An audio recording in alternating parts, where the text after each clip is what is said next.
किशोरपुर गांव में दिवाली का त्योहार अपने चरम पर था। किशोरपुर, जो चारों ओर से हरे भरे खेतों और पुराने बरगद के पेड़ों से घिरा था।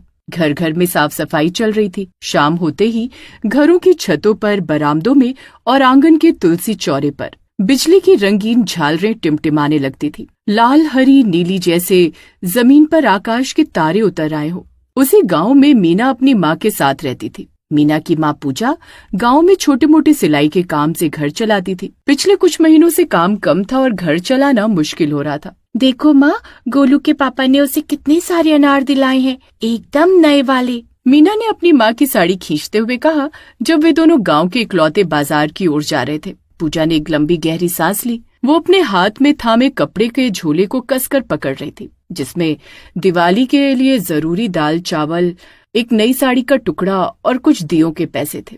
ये सब भी मुश्किल से जुटाया गया था। मीना बेटा, कितनी बार समझाया है, इस बार हमारे पास ज्यादा पैसे नहीं है, सिर्फ दिए और मिठाई के लिए पैसे हैं, पटाखे नहीं, बस नहीं। लेकिन माँ, हर साल तुम यही कहती हो, और देखो सभी बच्चों के पास कैसे नए नए पटाखे हैं। मेरे पास तो बस एक छोटी सी फुलझड़ी है जो अगले साल की बची हुई है। मुझे भी बस एक आतिश अनार और रॉकेट दिला दो ना, एक बड़ा वाला। मीना ने मिन्नत भरे स्वर में कहा। उसकी आंखें नम हो गईं। मीना, मैंने कहा ना पैसे नहीं है। क्या तुम्हें नहीं पता कितनी महंगाई बढ़ गई है? आटा, चीनी, तेल, सब चीजों के दाम आसमान छू रहे हैं। दिवाली का सामान लेना मुश्किल हो रहा है और तुम्हें हर बार पटाखे ही चाहिए होते हैं। दिवाली आने से पहले ही तुम्हें पटाखों की रट लग जाती है। अब अगर तुमने पटाखे का एक भी शब्द मुंह से निकाला ना, तो मैं तुमसे बात नहीं करूंगी। माँ की ये धमकी मीना के लिए किसी सजा से कम नहीं थी।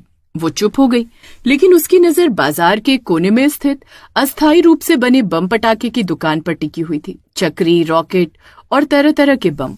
मीना को लगा जैसे वो रंगीन पैकेट उसे चिढ़ा रहे हैं। मीना ने देखा कि एक कोने में एक और छोटी सी दुकान है जो बाकी चमक दमक वाली दुकानों से अलग है। ये दुकान एक पुरानी और टूटी फूटी मेज पर लगाई गई थी। वहाँ एक बहुत ही अजीब सी बुढ़िया बैठी थी, जिसके कपड़े मैले थे और वो एक काले रंग के पटाखे को छू रही थी। पूजा कुछ सामान ले रही थी। मीना उसी दुकान को एकटक देख रही थी। बेटा, कुछ लेना है?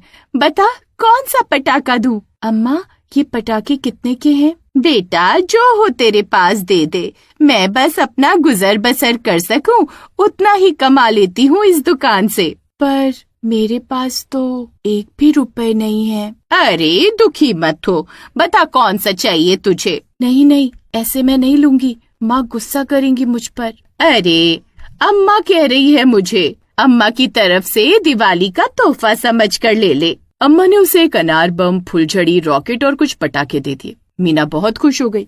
इतने में पूजा ने उसे आवाज दी, मीना। मीना झटपट अपनी माँ के पास गई, पर भीड़ भाड़ में पूजा ने मीना के हाथ में पटाखे की पन्नी पर ध्यान नहीं दिया। घर आते आते शाम ढल चुकी थी। घर पहुंचकर दिवाली की तैयारी शुरू हो गई। पूजा ने दिए साफ किए, मिठाई बनाने की तैयारी की। रात को लक्ष्मी पूजन के बाद मीना ने अपनी माँ को पटाखे दिखाए। अरे, ये पटाखे कहाँ से लाई तू? ये बाजार में अम्मा ने दिए मुझे, मुफ्त में। पर तूने लिए क्यों? तुझे समझाया था ना मैंने। मीना ने माँ को सारी बात बताई। अब माँ जाने दो ना, चलो ना बम फोड़ते हैं। वो दोनों बम फोड़ने लगते हैं कि तभी एक धमाका होता है। अरे, ये कैसी आवाज है? माँ, इन पटाखों से ये कैसी आवाजें आ रही हैं? और ये क्या? मीना और पूजा समझ ही नहीं पाए कि जब तक आसमान में ढेर सारी चुड़ैलें प्रकट हो गईं, पूरे आसमान में चुड़ैलों के हंसने की आवाजें आने लगी।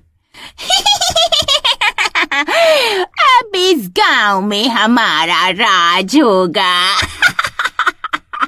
माँ, ये इतनी सारी चुड़ैल, ये क्या हो रहा है? मुझे कुछ समझ नहीं आ रहा। ये इन पटाखों की चिंगारी से पैदा हो रही हैं। तभी दूसरी ओर से सविता भी भागते हुए जा रही थी। अरे सविता, कहाँ भाग रही हो? हमारी गली में ढेरों चुड़ैल प्रकट हो गई हैं। ऊपर देखो, यहाँ भी यही हाल है। चुड़ैल ऊपर उड़ते उड़ते लोगों के घरों में घुस रही थी और उनके घर की मिठाई, पकवान सब खा रही थी। तो चलो मेरे साथ, मैं बाबा रामलाल के पास जा रही हूँ। ऐसे ही और भी लोग भागते हुए बाबा के पास जा पहुँचे। दूसरी ओर चुड़ैल ने पूरे गांव में हाहाकार मचा दिया। ये देखो खीर पूड़ी, वाह वाह, मजा आ गया आज तो। इधर दूसरी चुड़ैल मिठाइयों पर टूट पड़ी। अरे कितनी स्वादिष्ट मिठाई है, लड्डू, पेड़े, बर्फी, रसगुल्ला, वाह वाह वाह। दोनों हाथों से कुछ चुड़ैल भर भर कर मिठाई खाने लगी। कुछ ने खाई तो कुछ ने यहाँ वहाँ गिराई। लोगों के घरों का बुरा हाल इधर पूजा, सविता और भी गांव वाले बाबा रामलाल के पास मंदिर में पहुंचे और उन्हें अपनी व्यथा सुनाई। बाबा तुरंत उनके साथ चल दिए। तुम चुड़ैलों को मैं आखिरी बार चेतावनी देता हूँ, खुद ही शांत हो जाओ, वरना मैं तुम्हारा बुरा हश्र करूंगा। चुड़ैल जोर जोर से हंसने लगी और आतंक मचाना बंद नहीं किया। बाबा रामलाल ने अपने लोटे से गंगा जल की एक तेज धार हवा में छिड़क दी। पानी की कुछ बूंदें चुड़ैल को छूते ही कुछ भयानक चुड़ैल भस्म हो गई। नहीं, ये मेरा जादू कैसे खत्म हो रहा है? दैनिका कोई और नहीं, वही बूढ़ी अम्मा थी, बम पटाखे बेचने वाली। ये सब उसी का किया धरा था, गांव वालों से अपनी बेइज्जती का बदला लेने के लिए। ये साधारण पानी नहीं है दुष्ट, यह पवित्र गंगा जल है, जिसे इस धरती के लाखों दियों की शक्ति मिली है। तेरी आग नफरत और लालच की है और हमारी आग आस्था और प्रेम की है। कहते हुए बाबा रामलाल ने कुछ और बूंदे घरों पर मारी, जिससे जिन जिन पर गंगा जल की बूंदें पड़ती गई वो चुड़ैल भस्म होती चली गई। जो भी बम पटाखे इस चुड़ैल दैनिका की दुकान से लिए थे, उन्हें एक जगह इकट्ठा करो, उन्हें भस्म करना होगा, तभी नई चुड़ैल बनना बंद होगी। जल्दी करो, अपने अपने घरों के सभी दिए उठाओ, सारे दियों की रोशनी एक जगह इकट्ठा करो। हमें इस दुष्ट को उसी अग्नि से मारना होगा जिसे ये सबसे ज्यादा नफरत करती है। गांव के बाकी बचे लोग भी अपने घरों से मिट्टी के दिए जो घी या तेल से जल रहे थे लेकर मैदान की ओर भागे। दैनिका चुड़ैल ने देखा कि गांव वाले एकजुट हो रहे हैं और उसकी शक्ति कम हो रही है। तुम मुझे नहीं हरा सकते, मैं मौत की सौदागर हूँ, मैं तुम्हें राख कर दूंगी। उसने अपने हाथों को मोड़कर हवा में एक विशाल लपट बनाने की कोशिश की जो पूरे गांव को जला देती। तभी बाबा रामलाल ने चिल्लाकर अंतिम मंत्र पढ़ा। हे पवित्र अग्नि के देवता, हे हनुमान जी की शक्ति, इस दुष्ट को इसकी पाप की अग्नि में ही भस्म कर दो। इस गांव की आस्था और प्रेम की रोशनी इसकी नफरत को जला डाले। लगभग 500 दियों की रोशनी मैदान में इकट्ठा हो गई थी। बाबा ने भैरव बाबा का भस्म हवा में फेंका और वो उन सभी दियों की रोशनी को अपने में समाहित करने लगा। अचानक सारी चुड़ैल जो अभी भी हवा में उड़ रही थी, बाबा रामलाल के मंत्र की शक्ति से विपरीत दिशा में मुड़ गई। वो भस्म अब किसी चमत्कारी औजार में बदल गया और तेजी से सीधे दैनिका चुड़ैल के शरीर की ओर बढ़ने लगा। नहीं, मेरी मौत कैसे हो सकती है? ये लालच, ये मेरा हथियार था, मेरा अंत नहीं। चमत्कारी औजार ने जैसे उसके काले शरीर को छुआ, वो भयानक रूप से पिघलने लगी। उसकी लाल आंखें बुझ गईं और उसका शरीर एक काले बदबूदार धुएं में बदलने लगा और आसमान में कहीं गायब हो गया। दैनिका, पटाखों की देवी और मौत की सौदागर, जलकर वहीं मैदान में राख हो गई। गांव वाले धीरे धीरे अपने घरों से बाहर निकले। वे डरे हुए थे लेकिन जिंदा थे। उनके चेहरे पर डर के साथ साथ एक गहरी राहत थी।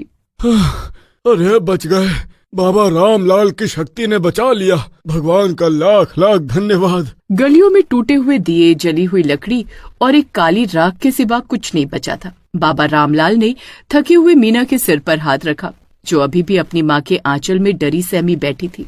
बेटी मीना, ये एक ऐसा सबक है जिसे तुम्हें कभी नहीं भूलना चाहिए। लालच और अहंकार इंसान को हमेशा गलत राह पे ले जाते हैं। तुम चाहती थी कि तुम अच्छे बम पटाखे जलाओ और इसी लालच ने तुम्हें चुड़ैल की जाल में फंसा दिया। एक चुड़ैल को अपने बंधन तोड़ने के लिए सिर्फ जादू की नहीं, बल्कि एक मासूम के जिद और लालच की भी जरूरत होती है।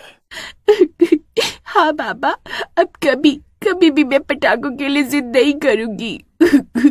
मैंने आज सबकी जान खतरे में डाल दी।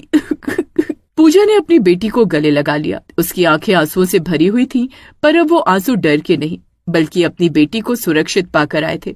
किशोरपुर गांव ने उस रात एक भयानक और अविस्मरणीय दिवाली मनाई। अगले दिन गांव वालों ने मिलकर जली हुई चीजों को साफ किया और मारे गए लोगों के लिए शोक मनाया। गांव वालों ने सामूहिक रूप से ये फैसला किया कि अब वे कभी भी किसी भी दिवाली पर ऐसे भयानक या शोरगुल वाले पटाखे नहीं जलाएंगे। पुजारी बाबा रामलाल ने गांव के बीचों बीच एक बड़ा दिया जलाया और घोषणा की, आज से किशारपुर की दिवाली सिर्फ दीपक की दिवाली होगी। दिए जो घर में रोशनी लाते हैं, खुशी लाते हैं और हमें अंधकार से बचाते हैं। हमें याद रखना होगा कि एक चुड़ैल ने हमें आग नहीं दी थी, बल्कि हमने अपने लालच से उसे खुद को आजाद करने का रास्ता दिया था। उस दिन से किशोरपुर गांव में लोग पटाखे कम और मिट्टी के दिए ज्यादा जलाने लगे।